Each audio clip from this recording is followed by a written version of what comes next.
Unfortunately, Ronald Acuña Jr. will miss the remainder of the season. Let's talk about some replacements next on Fantasy Baseball Today in 5.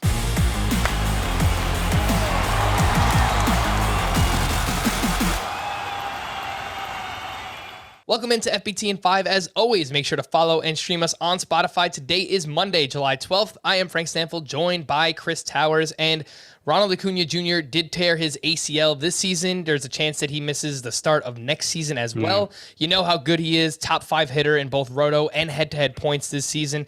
But let's talk about who we can potentially add to try and replace Ronald Acuña, which obviously is not happening. Chris, if you're playing a head-to-head points league, I'm going to throw 4 names your way. You give me your favorite.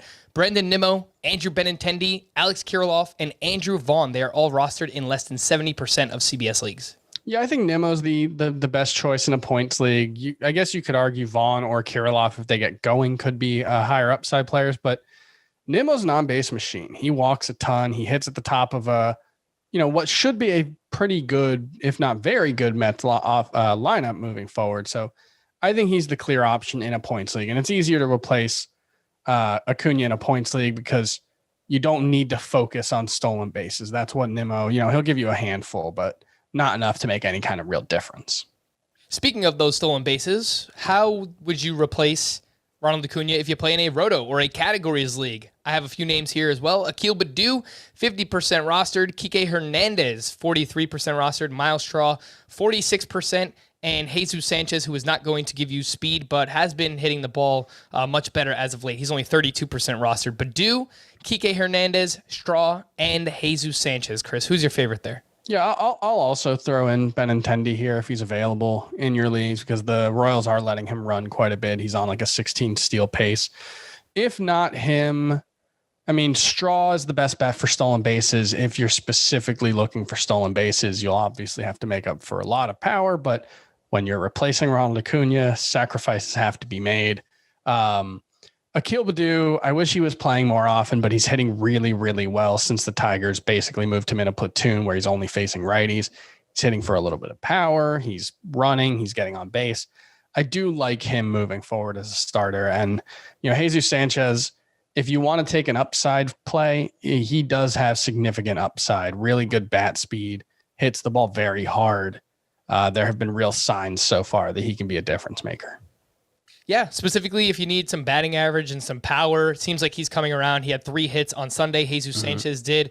But I agree with you. If you need steals, Miles Straw is probably the guy. If you need a little bit more all-around production, Akil Badu also had a big game on Sunday. He went 2 for 5 with his 6th home run of the season. If you play in deep leagues, very deep leagues, these are all names that are rostered in under 10% of CBS leagues. Orlando Arcia, Brian Goodwin, Adam Engel, Oscar Mercado. Who's your favorite there, Chris? I think it's probably Mercado. I liked him a lot as a deep sleeper coming into the season. He was someone who was being drafted with a top 150 pick heading into 2020.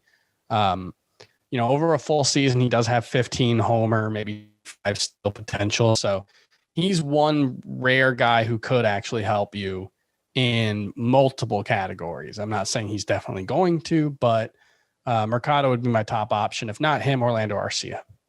All right, let's take a look at some waiver wire starting pitchers from this weekend. All of these names are rostered between 65 and 72%, so more so for shallower leagues, but Jameson Taillon turned in a quality start. That's back-to-back quality starts for him. Jon Gray at the Padres, 6 innings, 1 run, 7 strikeouts. Shane McClanahan wasn't great against the Blue Jays, 4 innings, 1 run, 5 strikeouts. And then Jake Odorizz had a quality start against the Yankees. Chris, who's your favorite there? Taillon, Gray, McClanahan, Odorizz?